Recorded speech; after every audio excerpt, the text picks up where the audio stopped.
Good afternoon, everyone. Thank you so much for coming. I'm Gwen Bird. I'm the president of the BC Library Association, and welcome you here to the closing keynote address of our 2014 BC Libraries Conference. It's wonderful to see a full room and to feel the excitement in the air today. I'd also like to thank the BC Libraries Co-op and Ben Hyman, Mark Jordan, and Shirley Liu, who are live streaming the address this afternoon. The address will also be archived afterward, and we'll send out the information about where it will be. And we've been asked to, once again, give you the strange instruction to please not watch the live stream while you're here in the room. I'd also like to thank the sponsor for this afternoon's address, SFU's Surrey Campus Library, and also many thanks to Suresh Rao and Laura Bispalco of the Indian Summer Festival, who were instrumental in getting our keynote speaker for this afternoon. And as we've been having some issues with this, I'm going to remind you all please to turn off your phones or anything that beeps or buzzes, so that we can enjoy our time this afternoon. And now I'd like to call to the podium Baharak Yosefi, the chair of the Conference Planning Committee, to introduce our speaker.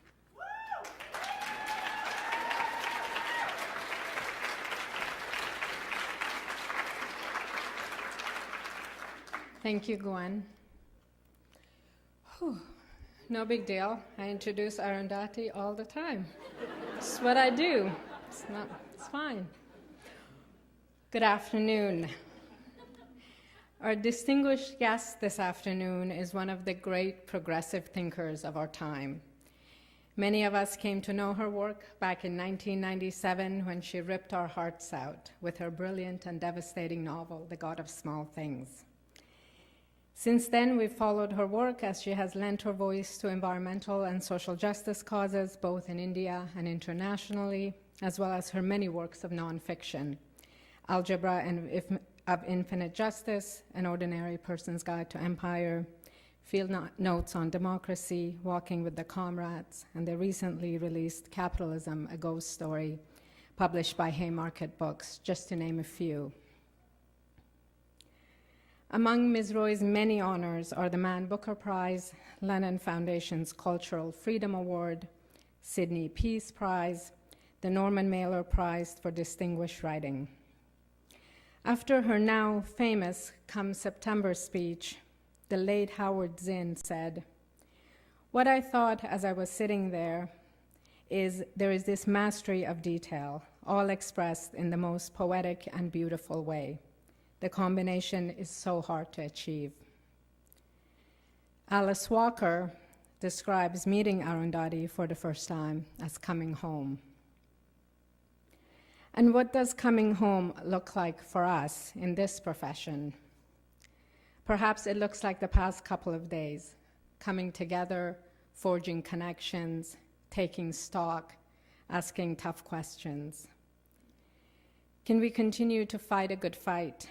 Can we stand up for access, for intellectual freedom, choose cooperation and sharing over turf and jurisdiction, grapple with and do something about the lack of ethnic diversity in this profession, confront the growing culture of surveillance, or denounce the myth of the neutral profession? Will we maintain these core values, access for all, social responsibility, intellectual freedom, diversity, privacy, in the face of increasing pressure to commodify information and politicize access? Will our institutions survive, even thrive, against the persistent threat of corporate interests and social conservatism? I, for one, believe it is not possible to be in better, more powerful, more inspiring company while thinking about and tackling these fundamental issues of social justice. In her essay, The End of Imagination, Arundhati recounts a conversation with a friend. The only dream worth having, she tells her friend, is to dream that you will live while you're alive and die only when you're dead. Which means exactly what her friend asks. To love, to be loved, to never forget your own insignificance, to never get used to the unspeakable violence and the vulgar disparity of life around you, to seek joy in the saddest places, to pursue beauty to its lair, to never simplify what is complicated or complicate what is simple, to respect strength, never power, above all to watch, to try and understand, to never look away, and never, never to forget. Please welcome Arundhati Roy.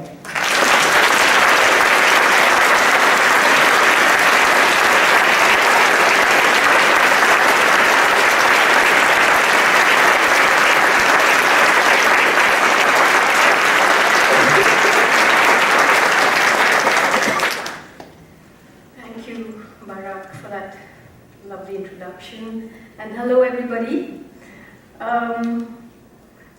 A lot of you, or a few of you rather, were at the church yesterday and have made it impossible for me to say the things I said yesterday today. So,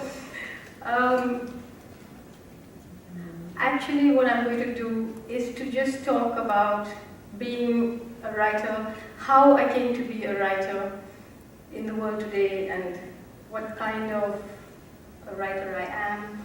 I'm going to read a little bit and talk a little bit. So I was,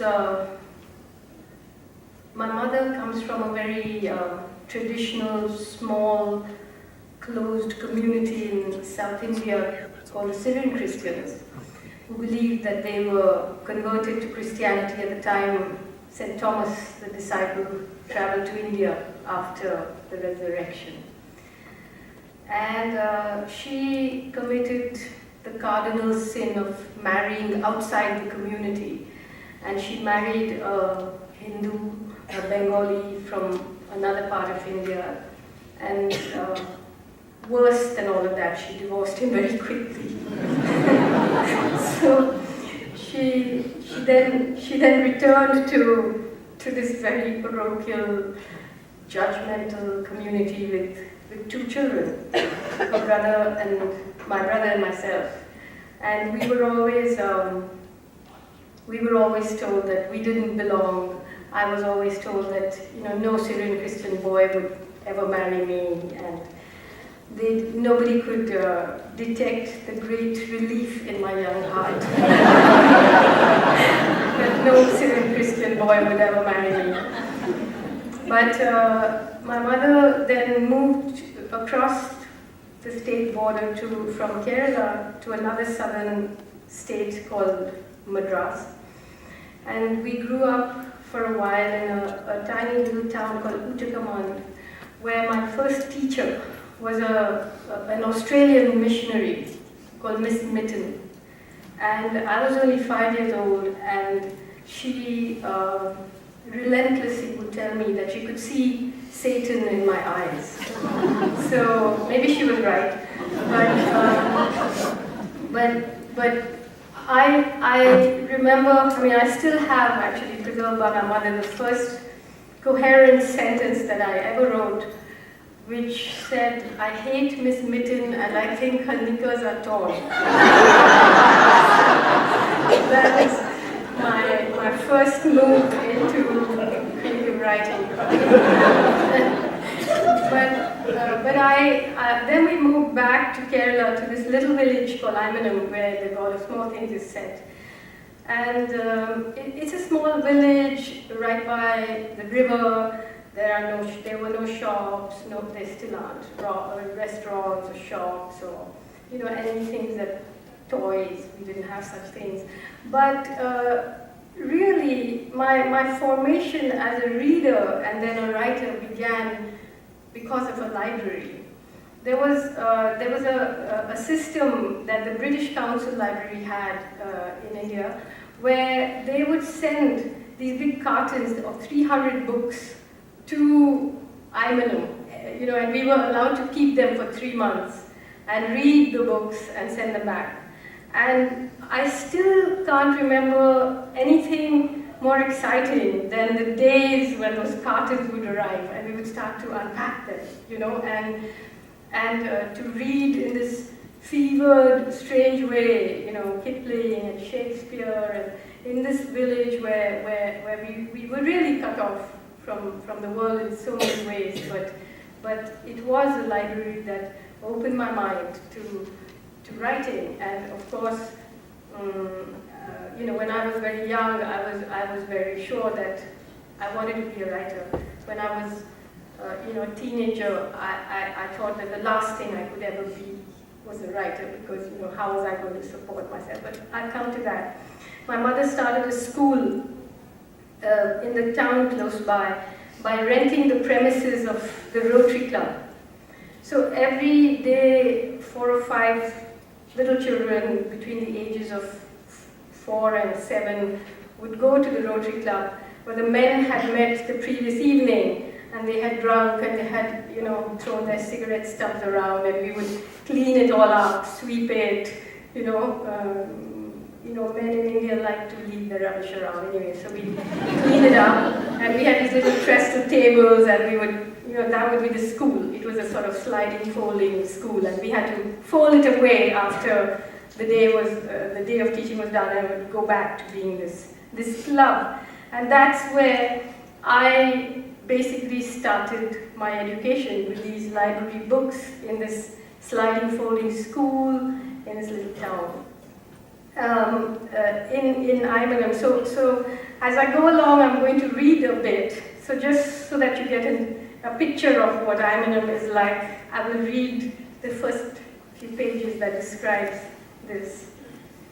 May in Imanam is a hot, brooding month. The days are long and humid. The river shrinks, and black crows gorge on bright mangoes in still, dust-green trees. Red bananas ripen, jackfruits burst, dissolute blue bottles hum vacuously in the fruity air. Then they stun themselves against clear window panes and die, fatly baffled in the sun. The nights are clear but suffused with sloth and sullen expectation.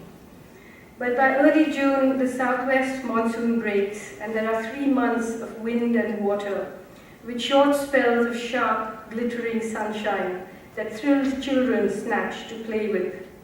The countryside turns an immodest green. Boundaries blur as tapioca fences take root and bloom. Brick walls turn moss green. Pepper vines snake up electric poles. Wild creepers burst through laterite banks and spill across the flooded roads. Boats ply in the bazaars, and small fish appear in the puddles that fill the PWD potholes on the highways. It was raining when Rahel came back to Imanam. Slanting silver ropes slammed into loose earth, ploughing it up like gunfire. The old house on the hill wore its steep, gabled roof pulled over its ears like a low hat. The walls, streaked with moss, had grown soft and bulged a little with dampness that seeped up from the ground. The wild, overgrown garden was full of the whisper and scurry of small lives. In the undergrowth, a rat snake rubbed itself against a glistening stone. Hopeful yellow bullfrogs cruised the scummy pond for mates. A drenched mongoose flashed across the leaf-strewn driveway. The house itself looked empty. The doors and windows were locked, the front veranda bare, unfurnished. But the sky-blue Plymouth with chrome tail fins was still parked outside, and inside, baby Kochama was still alive. She was Rahel's baby grandaunt, her grandfather's younger sister. Her name was really Navomi Ike, but everybody called her baby. She became baby Kochama when she was old enough to be an aunt. Rahel hadn't come to see her though.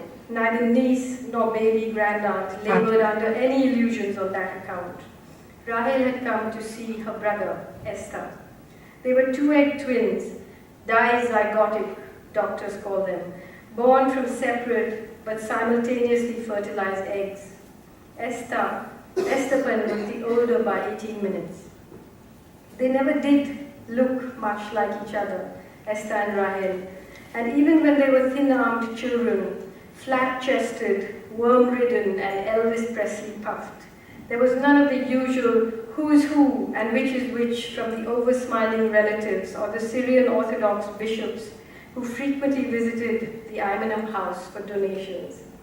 The confusion lay in a deeper, more secret place. In those early amorphous years when memory had only just begun, when life was full of beginnings and no ends, and everything was forever, Esteban and Rahel thought of themselves together as me, and separately, individually, as we or us, as though they were a rare breed of Siamese twins, physically separate but with joint identities. Now, these years later, Rahel has a memory of waking up one night, giggling at Esther's funny dream. She has other memories too that she has no right to have. She remembers, for instance, though she hadn't been there, what the orange drink, lemon drink man did to Esther in Abhilash Talkies. She remembers the taste of the tomato sandwiches, Esther sandwiches, that Esther ate on the Madras mail to Madras. And these are only the small things. Anyway, now she thinks of Esther and Rahel as them, because separately, the two of them are no longer what they were or ever thought they'd be, ever. Their lives have a size and a shape now. Esther has his and Rahel hers. Edges, borders, boundaries, brinks, and limits have appeared like a team of trolls on their separate horizons. Short creatures with long shadows, patrolling the blurry end. Gentle half-moons have appeared, gathered under their eyes, and they're as old as Ammu was when she died, 31. Not old, not young, but a viable, adaptable age. So that was a description of Imenam. And as I grew up there and then later went to boarding school elsewhere, there was always at the back of my mind the knowledge that, or the thought that one day I would be a writer. But the world began to close in, and eventually the only thing I dreamed of, the only thing I ever wanted was to escape, to leave that place, to leave the brutalness to women, the brutalness to the untouchable castes, the hypocrisy of the Communist Party, and all of which I have written about in the God of Small Things. And all I wanted was to escape to a place of anonymity, which I did manage to when I got into the School of Architecture in Delhi when I was 16 years old, and I left. And in fact, I actually never went back home after that. I just managed on my own, working in offices and paying my fees and so on. But while I studied architecture for 5 years, I learned to draw, and I thought in drawing, in architecture school, if you ask someone a question, they answer you with a sketch. So even I became like that, if someone asked you to way somewhere, you draw it with all this beautiful handwriting and these arrows, and you just, it becomes a process of narcissism, the idea that you can draw. But by the time I came to 5th year, writing came back to me. And we had to do a thesis, and I said to my professors that actually in these 5 years of studying design, I have questions that the study of architecture has not been able to answer me. I don't understand, as people with a colonized past, what does design mean? What kind of architecture should I practice? Who should I design it for? So I want to do a written thesis. And I want to ask these questions of how did these cities come to be what they are? What do they do to the people who live in it? How is it that institutions in the city only are for some and not for others? There's a city and there's a non-city. There are citizens and there are non-citizens. There are people who live in the cracks. In India, even the sewage system is only for the privileged because the rest shit on top of it. So initially was told you can't do this, you have to design in a hospital or a housing complex or something, but you know, I can be quite stubborn, and eventually I was allowed to do that. But after having submitted a thesis a written thesis on town planning and so on, I just decided that I didn't really have any idea what I could be, who I could be, and so I decided to go away and drop out, and I went off to Goa, where I used to make cake and sell it on the beach to people, and I just decided I wasn't going to come back and try and earn a decent living when I was just living, on nothing. But that, that didn't last, that didn't answer those questions anyway, and I came back to Delhi and eventually ended up working in cinema, where, of course the entry into cinema was as an actress, but I never wanted to be an actress, and I'm not a good actress. But I observed closely how films were made, and then eventually worked on 3 films.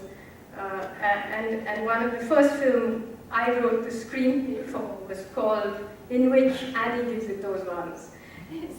It was a film that used the kind of language, the patois, the English that we used to speak in university, which is not really recognizable to everybody. Giving it those ones it meant doing your usual thing. Annie was this sort of student who had failed 5 times, and he kept chickens in his room and sold eggs, and it was again a film about how hard it is to live and function in the kinds of inequality. But it was a crazy film. Everyone was stoned, and it was kind of funny. But in the long list of awards and honors that have been showered on me, I have to tell you that the first award I ever won was my favorite one, and it was for the screenplay of Annie Gives It Those Ones, and it was a national award for the best film in languages other than those specified in Schedule 8 of the Indian Constitution,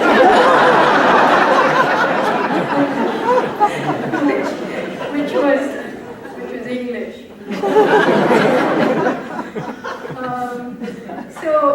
So after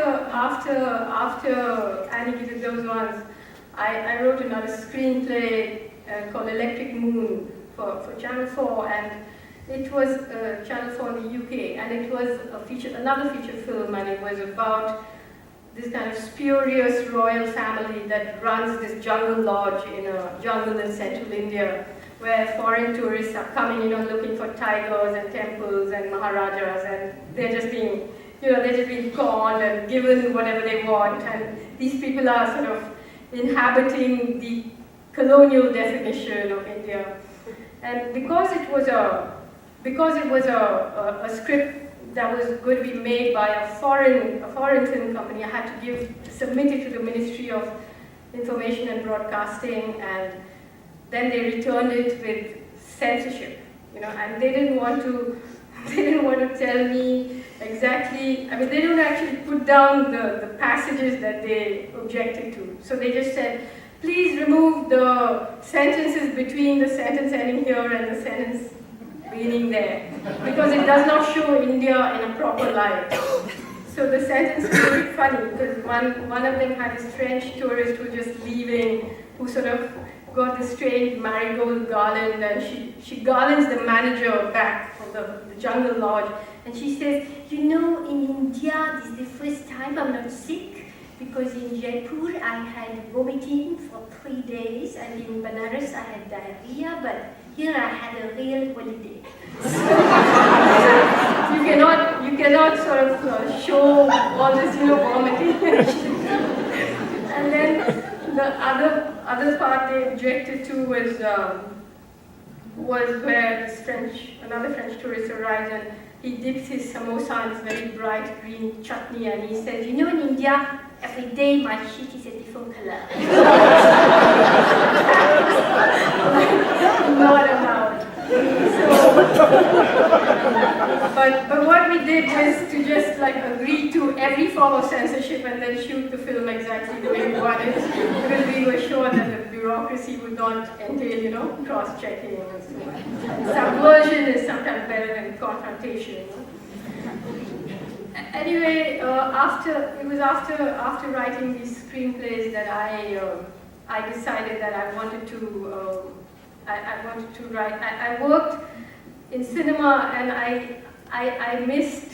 I'm not that much of a team player, I have to say. I missed I couldn't deal with the amount you have to negotiate with producers and actors and so on when you make films, and I just wanted to write something where I didn't have to think about the market, strangely enough. I didn't have to negotiate with anyone. It was just between me and my work, which is how I started to write A Lot of Small Things, in the firm belief that only about 200 people would read it, you know?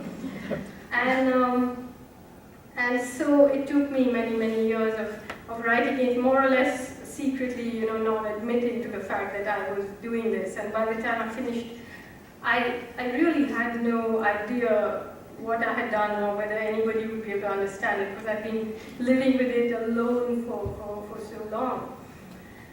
When it was published, among the first things that happened was that, see, my mother, she's a character, as I've said in one of my books, who looks as if she's straight off the sets of a Fellini film, you know.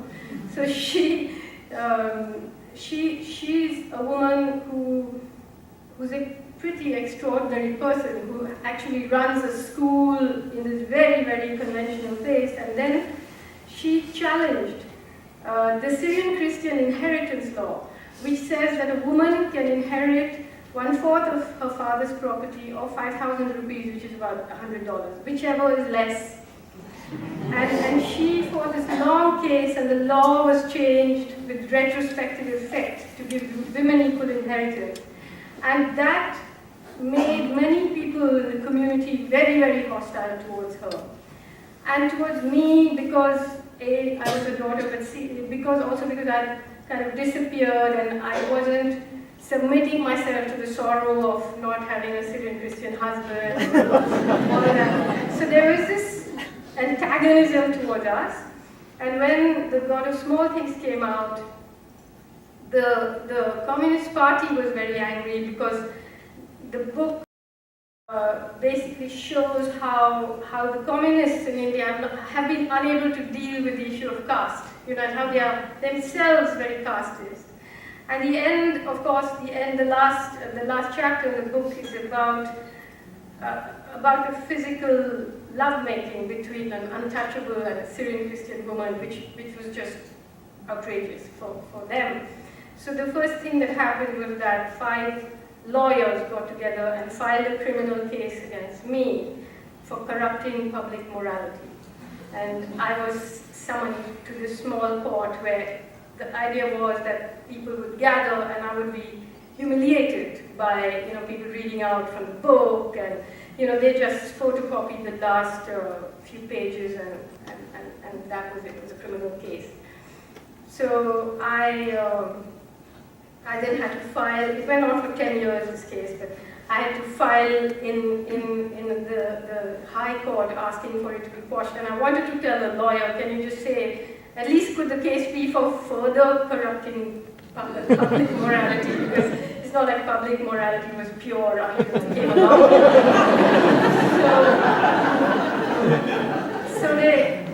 So this case, but meanwhile, while the cases in India take very, very long, by the time they lumbered up to the first hearing, I had won the Booker Prize. And now this is a problem for them, because the community wanted to claim me, but they didn't want to claim the contents of the book.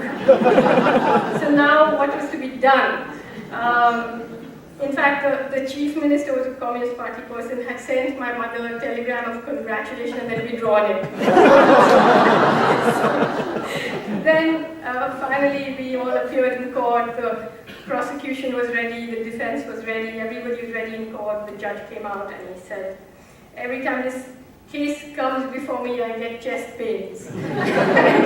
He basically kept postponing it, and it went on for 10 years, and then finally, they forgot about it. That was what happened during the period when the God of Small Things came out, but that was 1997. And what had happened in the meantime was that in 98, suddenly things changed and things became very, very dark in India. While I was being, kind of sold on the world stage as this brand, like we had Miss World, we had Sachin Tendulkar, and we have Arundhati Roy, brand India. Suddenly, in early 98, the Hindu right-wing government that had just come to power, the first thing it did was to conduct a series of nuclear tests. And there was a sort of unseemly celebration of the test. You couldn't tell from the papers whether they were talking about the nuclear tests or about some new brand of Viagra. There was just this whole thing of self-esteem and nationalism, and the ugly language of cultural nationalism suddenly just took over the pages. And I didn't have a choice, you see, because if I didn't say something, I would have, by default, been part of the celebration. So, the kind of fairy princess with the world at her feet and all of that was going on with me. And suddenly I came out and I wrote the first political essay after God of Small Things, which was called The End of Imagination, which Barack read an extract from, and it just changed everything. Suddenly I was in that particular elite establishment. I just became a traitor, an anti-national. People said, just throw her out of the country. And the anger was much greater because I had been embraced by then, and now I was doing this, and I should be deported and shut down. Yes, I did. I mean, I admit to some fairly serious provocation, because I said, I said how nuclear weapons were not weapons that you use against an enemy, but they are weapons that you use against your own people to control them, to kind of orchestrate this howl of nationalism. So, if you're against nuclear tests, you're against India, you're against Hinduism and all of that. So I said in the essay that, if it's anti-Hindu and anti-national to protest against this, that I secede. And I declare myself a mobile republic, and so on. So they said, okay, then just go away. I said, no, I wouldn't go away. I'll just secede right here, sitting here. And that, anyway, began, but at that time, and after that, soon after that, the Supreme Court came out with this very, very reprehensible judgment about this series of dams that were being built in the Narmada Valley. And these dams, there had been a spectacular people's movement, a struggle against dams, a struggle against the displacement of millions of people, a struggle against the snatching away of resources from communities and redistributing them to industry and to golf clubs and to five-star hotels, which is what dams do, apart from the terrible ecological damage. So I went and I traveled in this Narmada Valley, and I wrote another big essay, which was called The Greater Common Good, which to me, the understanding of what big dams do is the keystone to where I stand politically and how I see things politically. So when this essay came out, again, it was like you are an anti-national, and how can you criticize progress, you're anti-development, the usual things. And I had written about the fact that there were hundreds of thousands of indigenous people who were being displaced by these dams, whose lands, whose culture, whose history, whose heritage was under threat by these dams. And they were being given cash compensation, you know. So I said, you know, to pay an indigenous farmer cash compensation is like paying the Supreme Court judge his salary in fertilizer bags.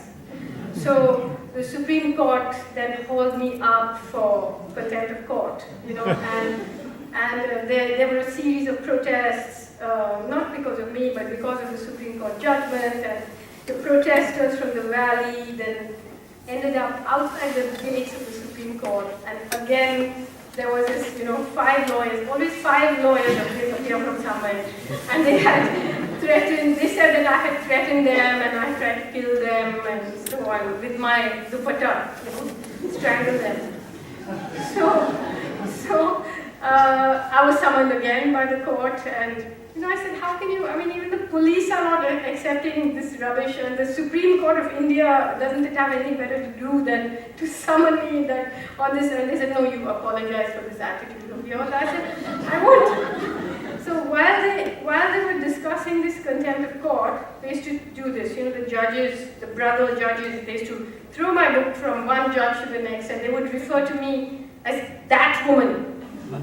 So I used to refer to myself as the hooker that won the hooker. And then they called me, and then they summoned me, and contempt of court, and I have to appear every day, and there are police around the court, and you know, all this thing of she'll be disrespectful, and she must apologize, otherwise she'll go to jail. I said, well, how can I apologize when I'm not feeling sorry? You know, I don't want to apologize. And I didn't apologize, and they quickly realized that now they were up a blind alley because they had to send me to jail, which was going to be terrible for them, not for me. And so in court, after having referred to me as that woman, they started saying, but she's not behaving like a reasonable man, you know, which is the reasonable man is a legal idea, actually. So there was that, and then, but then, you know, things began to darken considerably in India, because by then, you know, what had happened in the early 90s, which was when India, you know, became aligned with Israel and US, and it opened its markets to international finance, and the results of that suddenly were beginning to show. We had entered on this whole era of privatization of everything, of water, of electricity, of making special economic zones, of corporatization, and we have ended up in a situation where there is a civil war in India today. It isn't as though war is something new, but it might surprise many of you who think of India as a lovely sort of cuddly toy democracy with Hinduism and Gandhi and yoga and chanting and Banaras and all of that. It might surprise you to know that there has not been a single day, a single year after India became an independent country when the Indian army has not been deployed against its own people. So from 1947, the minute it stopped being a colony, it became a colonial power. So it began to annex Manipur, Mizoram, Nagaland, Kashmir, Junagadh, Hyderabad. It's endless. You see, it's just the army has, and nobody really knows the fact that hundreds of thousands of people have been killed. So in Kashmir alone, from the 90s, something like 70,000 people have been killed. Tens of thousands have been tortured. Tens of thousands have disappeared. But this doesn't figure in the international discourse. What happened in Nagaland and Manipur is just not even recorded. But we have an act like the Armed Forces Special Powers Act, which allows a non-commissioned officer to kill on sight.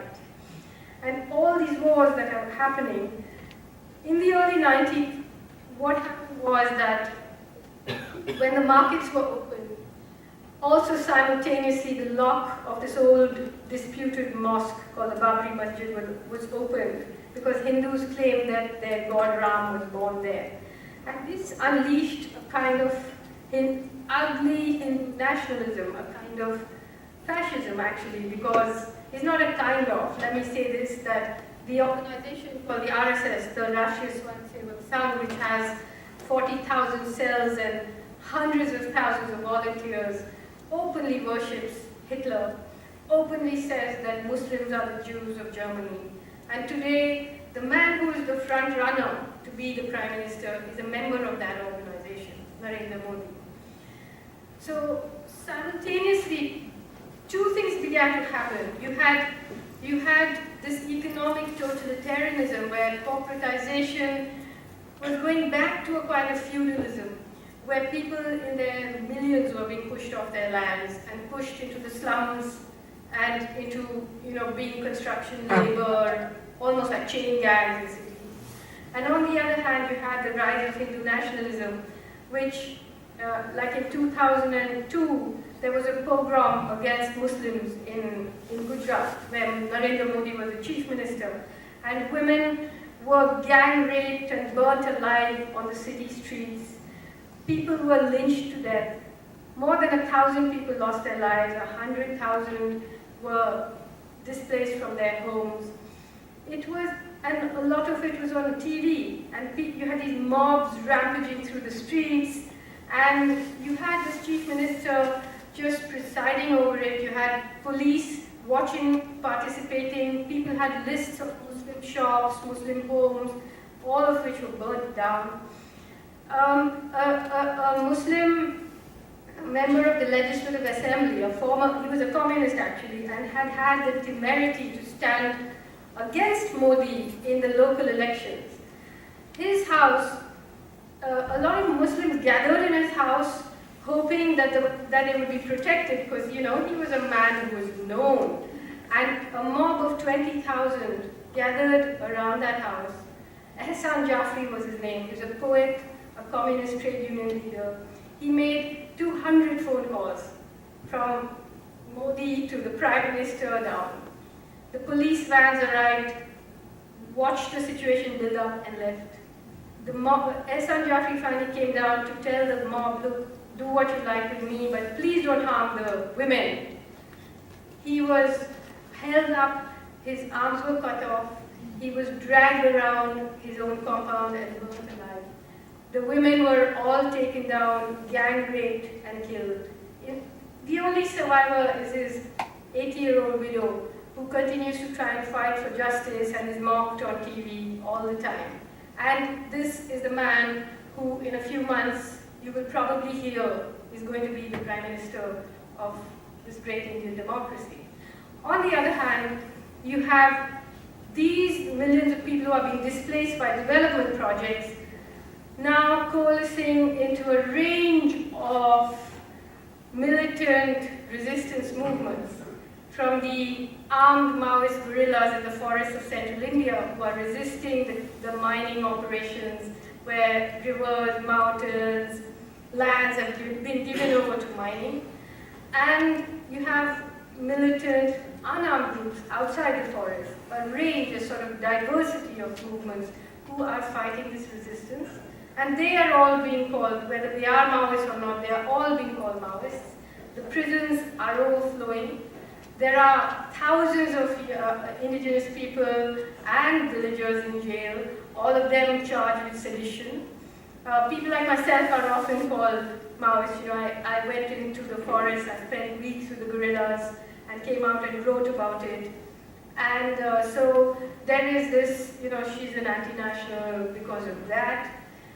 And so suddenly, the idea of what it means to be a writer in this country, which is as complex as it is, becomes a very, what happens is things close in, and then you have to blow that space open. And sometimes it's not a nice thing to do because you can't do it without calling attention to yourself. But if you didn't do it, they would not give that space to someone else. for instance, Kerala, where I come from, thousands of indigenous people once went and took over a part of the forest land, and they were just fired at. They were killed, and then the forest was shut down. Nobody knew what had happened, whether people had died. And if I went, they would open it because the press would be there. But then it would become a little bit of an act of ego by me. Then you have to decide whether you don't mind that mud splashing on you and you do it anyway or not. There's no pristine options here. So increasingly, this is what is happening. And today, finally, we are a country where, all of you read all the time that India is a superpower, it's the fastest growing economy in the world, and so on. Behind that growing economy, which is of course not growing very much now, is the fact that India has more poor people than all the poorest countries of Africa put together. India has 800 million people who live on less than $0.50 a day. It has the largest population of malnutrition children, more than Bangladesh or Pakistan or African countries. It has deployed its army against its poorest. And the reason that Narendra Modi is being backed by all the corporates to be the next prime minister is because he has shown himself capable of not blinking in the face of bloodshed. And they are hoping that he can do in central India what, let's say, the Sri Lankan government did in Sri Lanka, to just go in and be brutal, not blink when people start reacting to what is being done there. And we have these corporations like Tata, like Reliance, like Jindal, who are all now gathered at the head of the spigot, which is basically wanting the natural resources for themselves. And you have a situation where 100 people own wealth equivalent to 25% of the GDP. And you have companies like Reliance and the Tatas, who it's not just that they are big media magnates or big petrochemical magnates. They own everything. They run petrochemicals, natural gas, power distribution, universities, law colleges, academia, textile, salt manufacturer, automobile manufacturer, steel plants, this cross-ownership. So they can just shut down the country when they want. And they will decide who's going to be the prime minister, which party they're going to support. They've hollowed out every institution in our democracy and just left the shells there. So writing in this complicated climate is what I try and do. And try and be strategic, try and not get shut down, because it's important not to be a martyr, it's important to keep working, it's important to retreat sometimes and keep quiet sometimes, move ahead sometimes. But I would just like to end with two little bits of reading, because all this that I've said to you, I haven't mentioned one thing, except, of course, that's what God of Small Things is about. But at the heart of India, at the heart of Indian society is caste. And it's very difficult, I know, for people who don't come from India to understand what caste is. But let me tell you that it is worse than apartheid. It is even worse than racism, because here you have a divinely sanctioned system of institutionalized inequality that condemns people to being untouchable, to being unapproachable, to being unseeable, and the prejudice is so deeply rooted. And you cannot, I've just written a long introduction. It's not available in Canada or North America yet. It'll take a bit of time. But it's an introduction to a person called B.R. Ambedkar, who was who was perhaps the greatest modern Indian intellectual, who has been hidden away by our historians, by our establishment. He was the greatest challenger to Mahatma Gandhi. And I don't want to shock you too much, but I want to say that this text, it was written in 1936, is called Annihilation of Caste, and it's the text of a speech that was never delivered.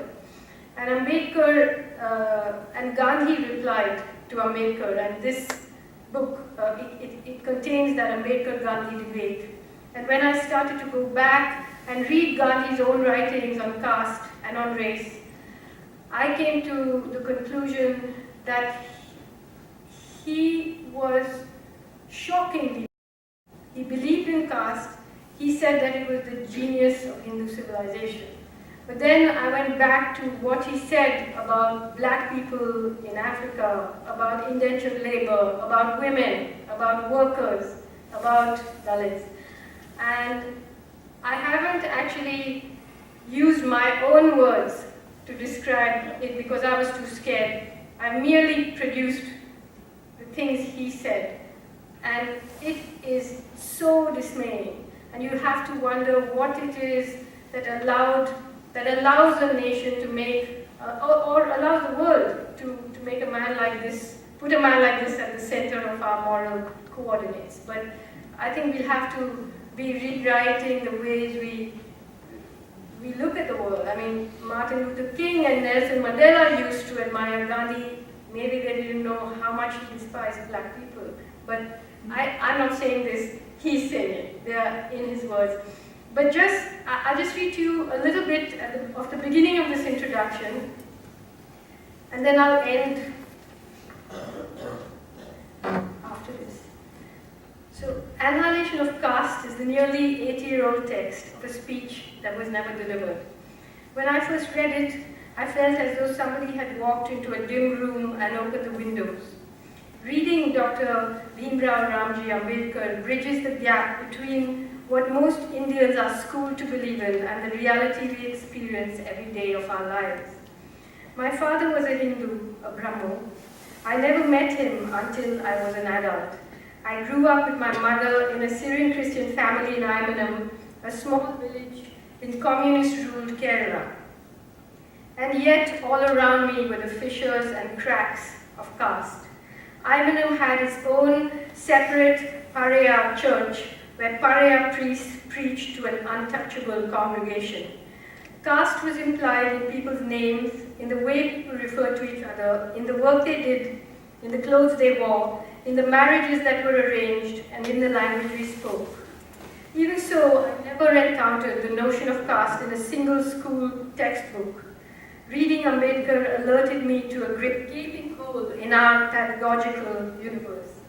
Reading him also made it clear why that hole exists and why it will continue to exist until Indian society undergoes radical revolutionary change. Revolutions can and often have begun with reading.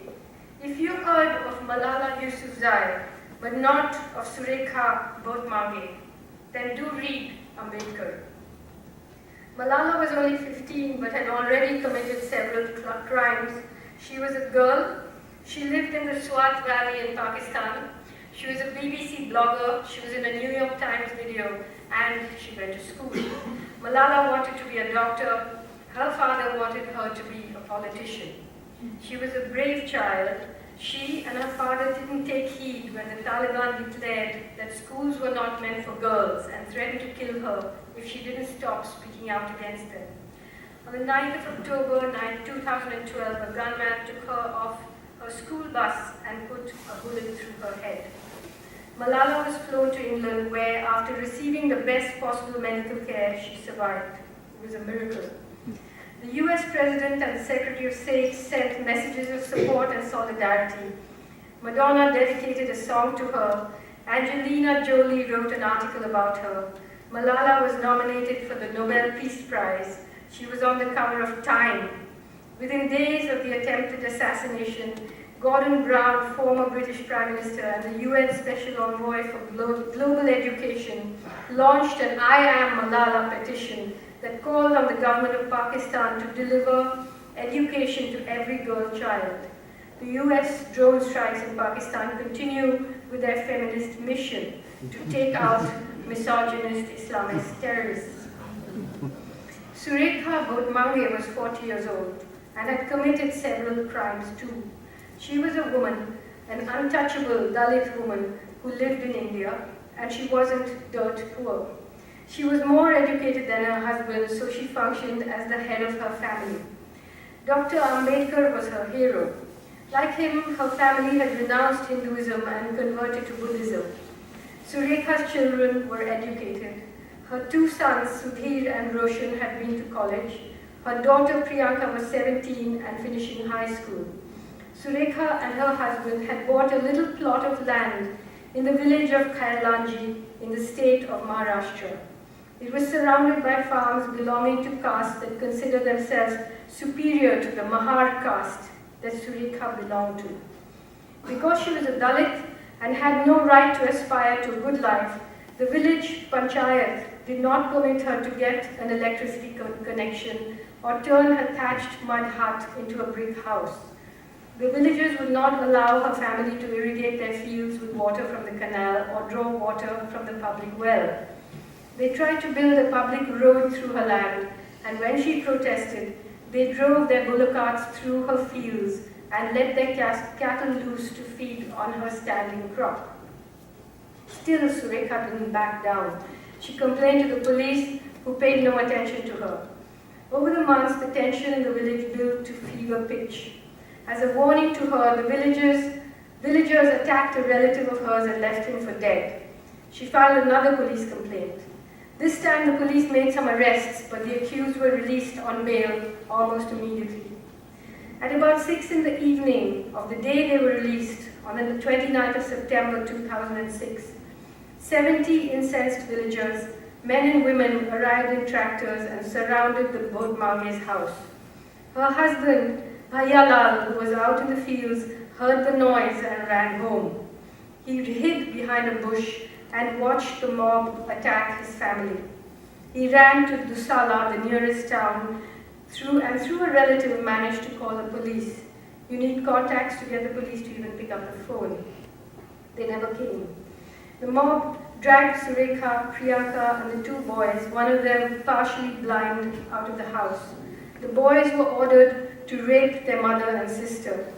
When they refused, their genitals were mutilated and eventually they were lynched. Surekha and Priyanka were gang raped and beaten to death.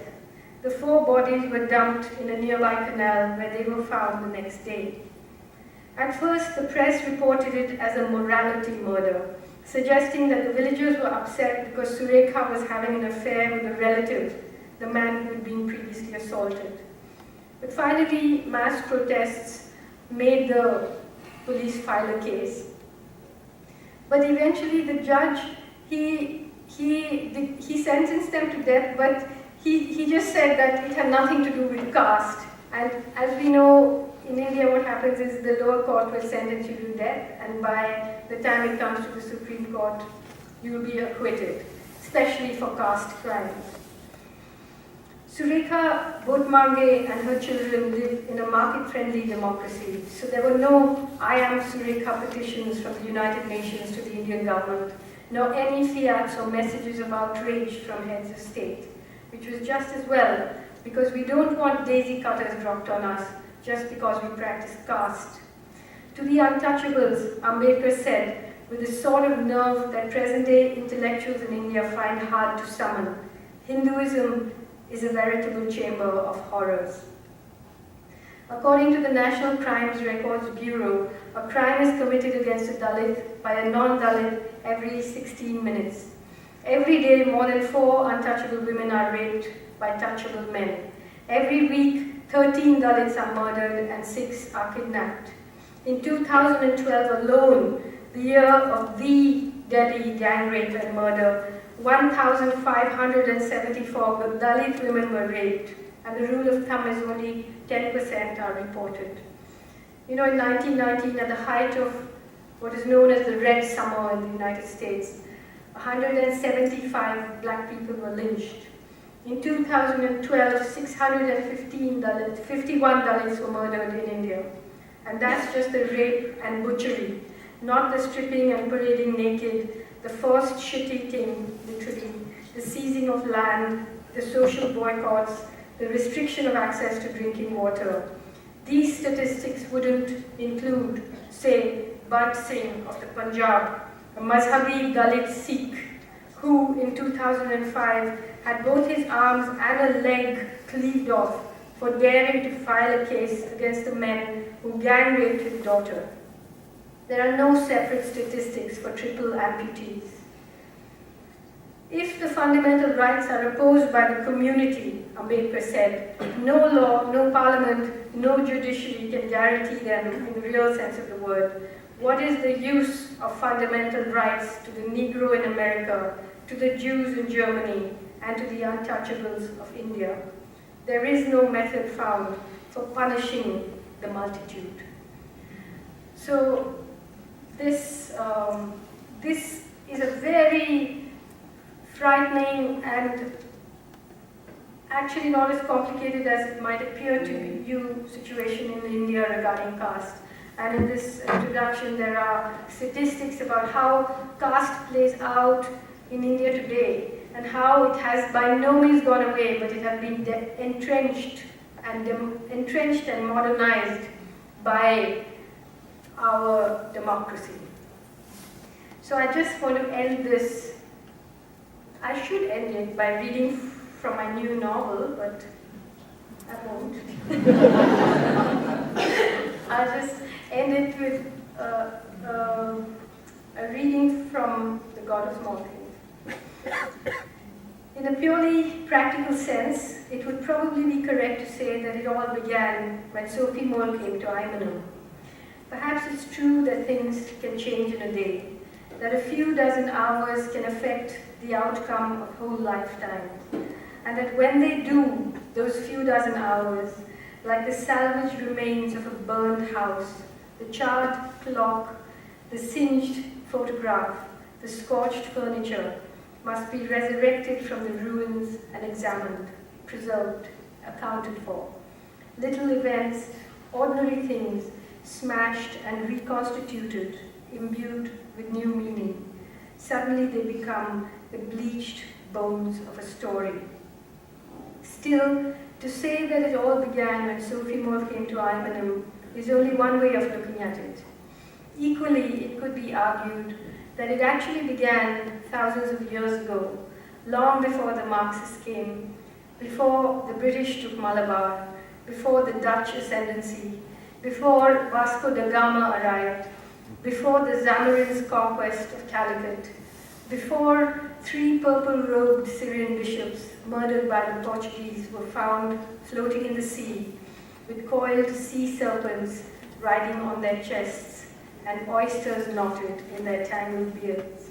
It could be argued that it began long before Christianity arrived in a boat and seeped into Kerala like tea from a tea bag.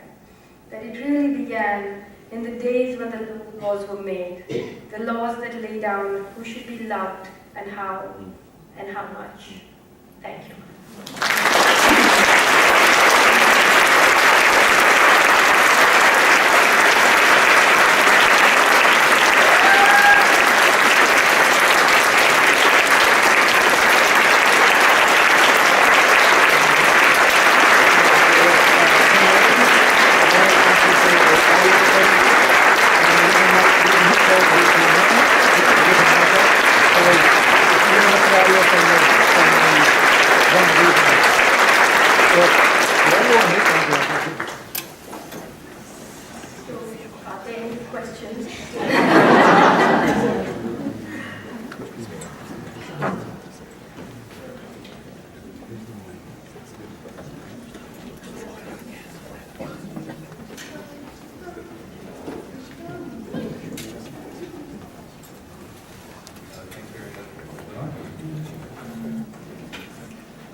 Thank you for your talk. My name is Jahansib. I interviewed you for the Thai the other day. So I wanted to ask you, talk a lot about the legacy of Gandhi But another legacy that, in my opinion, also belongs to him is the communalization of India. Because communalization? Yeah, if my understanding is correct, it is Gandhi who brought religion into politics, and even Muhammad Ali Jinnah, who was the founder of Pakistan, demanded Pakistan on a religious basis, warned Gandhi not to, in his words, spiritualize politics. So is that communalism, is the rise of Hindu nationalism, can also be traced to Gandhi, or is that also one of the legacies of Gandhi? And also, what is the future of Islamic heritage in Muslims in India? The contribution of Muslims to the Indian civilization. What is going to remain of that when the Hindu symbols are encroaching upon everything in Indian society? Gandhi did play a great part in the communalization of politics, because when he came back to India in 1915 from South Africa, it was a time when the Congress Party was, the whole understanding of politics had changed. At the turn of the century, the idea of empire had turned into the idea of the nation. And you couldn't no longer just ride a horse into Delhi and become the emperor. The whole idea of representation, who represented who, and all of that had started happening. And the British were, of course, playing into that and saying that how does the Congress, led by upper caste Hindus, how can it claim to be representing the Muslims or the 45 million untouchables? So suddenly, when Gandhi came back from South Africa, this kind of politics was at its peak. And he saw it as his job to somehow include the Muslim population and the untouchable Dalit population, they were called Dalits later, but into the Congress. And what he did was that at the time, the Ottoman Empire had fallen, and there was this anxiety among certain conservative Muslims in India about that it would mean the fall of the Islamic Caliphate. So there was a movement called the Khilafat movement, and Gandhi jumped into it and tried to lead it, and he kind of fused it with the first non-cooperation movement in India. And he had another whole plan of how the Congress Party had another whole plan which fitted very much into the Hindu right-wing agenda of how to sort of proselytize among untouchables who had before that been converting to Christianity, converting to Islam to escape the stigma of untouchability. But now this Hindutva project started to try and make them stay within the Hindu fold, but it didn't want to give them the status of a caste Hindu. And Gandhi was a big player in this. As I said, he believed very much in the caste system, and the more he tried to pull it all together, the more violently it blew apart. So in between 1920 and 21, the Khilafat movement and the first non-cooperation movement collapsed. The Muslim leadership, separated itself from Gandhi in disgust. And in 1925, the RSS, this fascist organization, was formed, where they started to say Muslims should, because the Hindu right wing at the time was saying that Muslim fidelity lies outside of India. So when Gandhi sort of enthusiastically supports Khilafat, he's playing into this idea in many ways. So, I could talk to you for another whole lecture about this, but I won't. But yes, it was very much that. As for the present, let me just say this, that in 2014, after 12 years of war in Afghanistan, bombing people into the Stone Ages, as the US government so proudly put it, 12 years of war in Afghanistan, and the US is going to leave with the Taliban back in power very soon. It's going to leave that country in such a dangerous way. In 2001, any fool could have told you that when you attack Afghanistan, it's going to create a civil war in Pakistan, and that is what has happened. So you're going to have a Taliban government in Afghanistan, you're going to have chaos in Pakistan, and you're going to have a fascist Hindu right-wing power, most probably, in India. So it's going to create such a toxic axis. I don't know what's going to happen, you know, but it's not going to be easy to push back this, and all of it is steeped in memories of past genocide. I mean, the partition of India and Pakistan, 1 million people were killed. You know, so it's very easy to summon up those demons, and this is what is happening now. So whenever there are elections in India, people outside think of it as some great show of democracy and all that, but actually it's the killing season. So what happened in Gujarat in 2002 was all about elections. Modi was losing the local elections, and he presided over this killing and came roaring back to power. Now he's already started doing it on a national scale. In the biggest state in India, Uttar Pradesh, there were massacres of Muslims. Hundreds of thousands have been forced to leave their homes, their farms, their lands. Hindus have taken it over. The Muslims are living in concentration camps. And eventually you come to a situation where you have bomb blasts and terrorist attacks, because these are not political things to do, but they are angry things to do, you know. And then of course it will just carry on that because of Muslims are terrorists and so on. So it's a very dangerous canvas that's unfolding right now there. Hi, thanks so much for being with us this afternoon. It's a real honor to learn from you today and for you to bring your incredible insight to us. And I think for many of us here in this room, at least I feel like you're sort of a touchstone. Like I feel like when there are really chaotic situations emerging in a place that I don't understand very well, I can know that if I read something you've written about it, then it will help me. And so my question for you, which is a real librarian question, is who are those people for you? Who are the people you turn to for inspiration and understanding? Writers, fiction, nonfiction, whatever.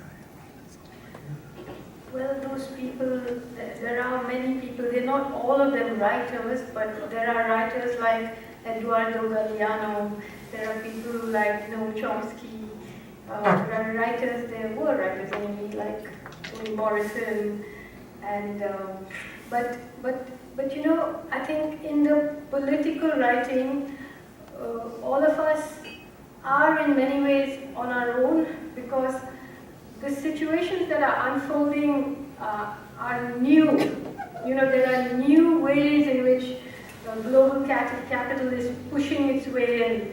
And the people that I listen to are the people who are fighting it on the ground. You know, people who have begun to, and I think the difficulty is in plumbing from the top, you know, where it all goes on, like in the work, in these books that I just handed over, it's not going into the forest and spending time with the guerrillas, or with people's movements, but it's also to understand the rich and how they work, what goes on in the boardrooms, how do these foundations work, how do they co-opt people, how do they affect the curriculum, how do they affect your jobs as librarians, you know?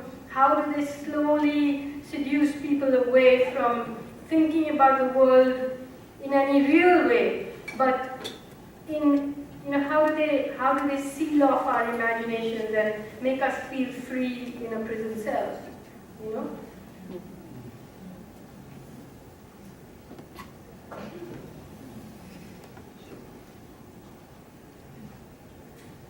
Thank you.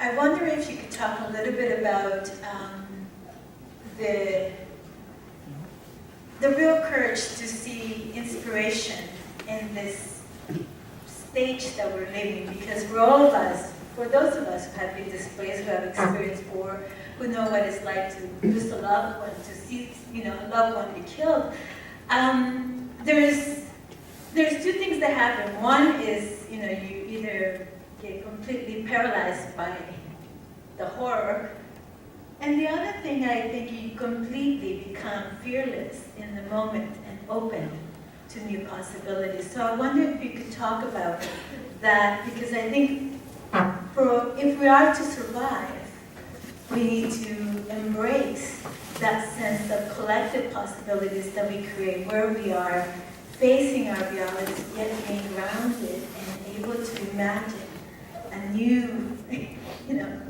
us, a new collective possible future together.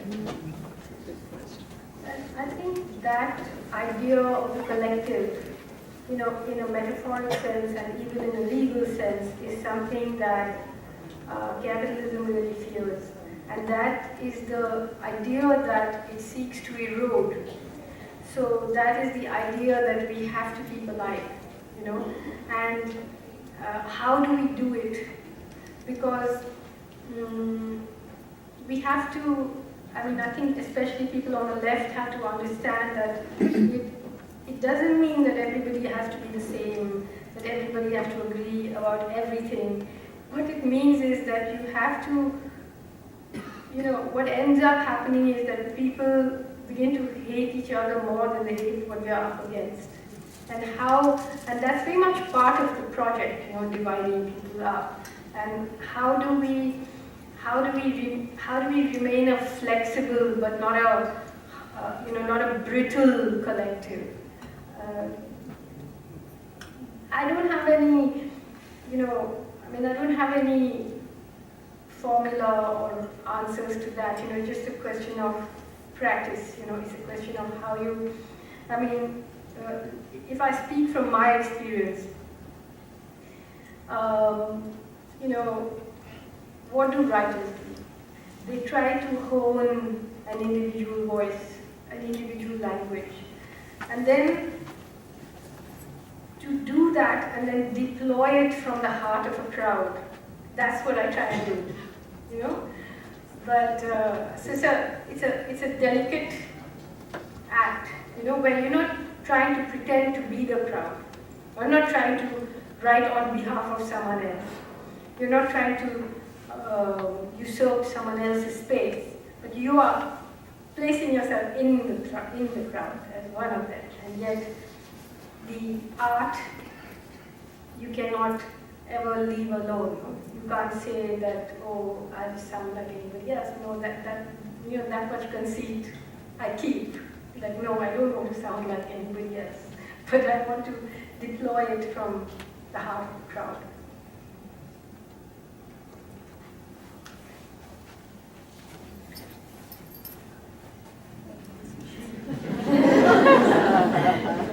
Can that be the last question? Thank you for the voice. It's wonderful.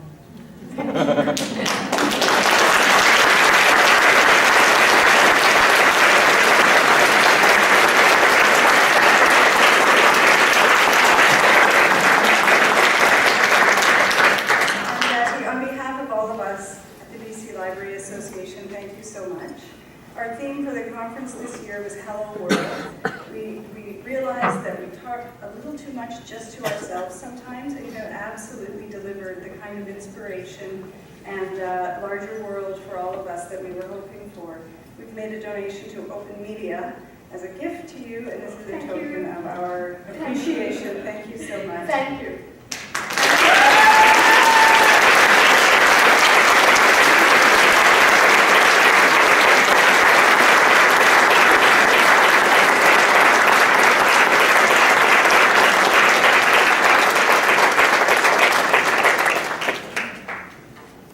And Arundhati will be outside. Books will be for sale from People's Co-op Bookstore, and she will be signing books in the foyer when we close in just a few moments. And so now it's my job to close our time together.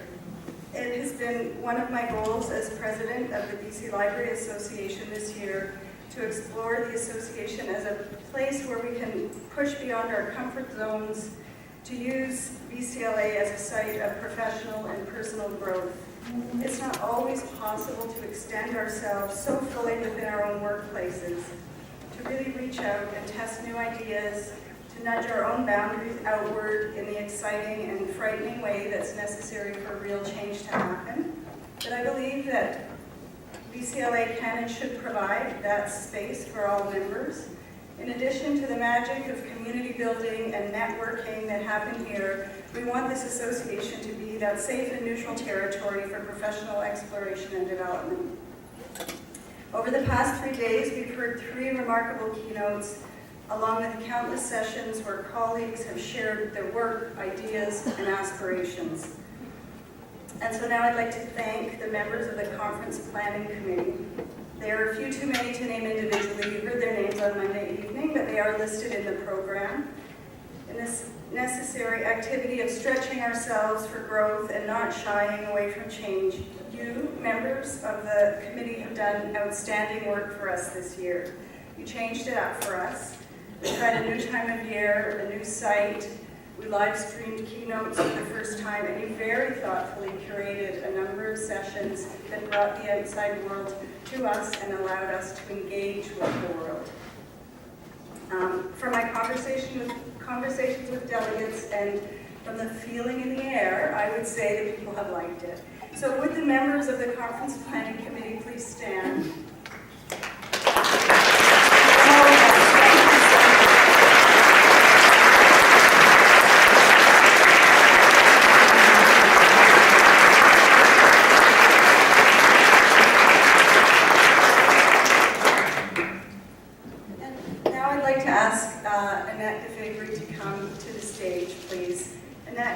I hope you all know, is the Executive Director of the BC Library Association. Annette has worked so diligently to make all of this happen. Annette, your creativity, your courage, your diligence are a shining example for all of us. You're committed, smart, incredibly hardworking, and we, the members of the BC Library Association, are so very fortunate to have you working on our behalf. Thank you very much.